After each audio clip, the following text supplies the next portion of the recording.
পটল দিয়ে আজকে নতুন একটা রেসিপি শেয়ার করলাম আপনাদের কাছে। আসসালামু আলাইকুম সবাইকে, কেমন আছেন সবাই? আশা করি তো ভালো আছেন। আলহামদুলিল্লাহ আমিও ভালো আছি।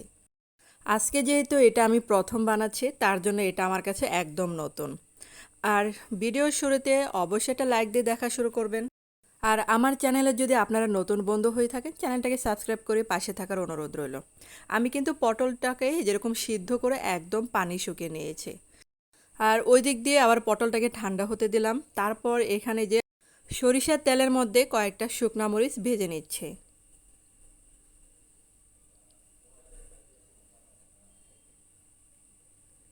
আর শুকনা মরিচগুলো ভাজা শেষ, তারপর এখানে যে আরেকটু সরিষার তেল দিচ্ছি। এখন এই যে কিছুটা কালো জিরা দিলাম।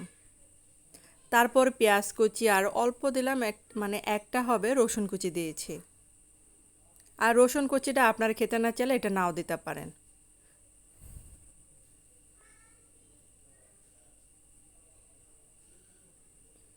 আমি এগুলা একটু হালকা ভেজে নেব। আর কালারের জন্য সামান্য পরিমাণে হলুদ দিলাম। এখন এই যে হাফ চা চামচ দিলাম একটু লাল মরিচের গুঁড়া, আর হাফ চা চামচ দিলাম ধনে গুঁড়া, আর এখন একটু স্বাদ মতো লবণ দিয়ে দিলাম। এখন মশলাটাকে একটু ভাজা ভাজা করে নেব।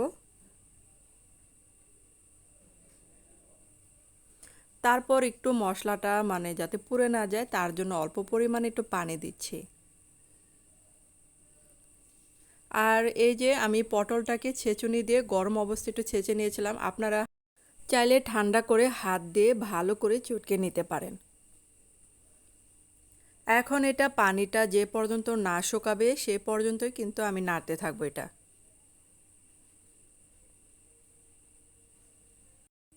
পানিটা কিন্তু প্রায় শুকিয়ে গেছে।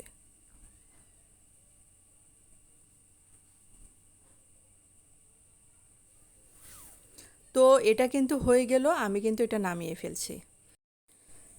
এটা ঠান্ডা হতে দিতে দিতে আমি যে শুকনা মরিচগুলো ভেজে রেখেছি সেগুলো এখন এই যে হাত দিয়ে ভালো করে চটকে নেব। তারপর একটা কাঁচা পেঁয়াজ দিলাম। এখন এই যে সবগুলো একসাথে মাখিয়ে নেব।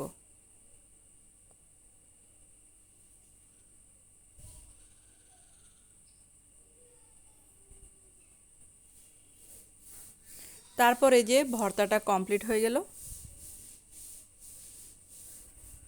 হয়ে গেল আমার পটলের ভর্তা। আর এখন আমি গরম ভাতের সাথে বসে পড়লাম। যে প্লেটে আমি মাখিয়েছি সেই প্লেটে আমি বসে পড়লাম খাওয়ার জন্য।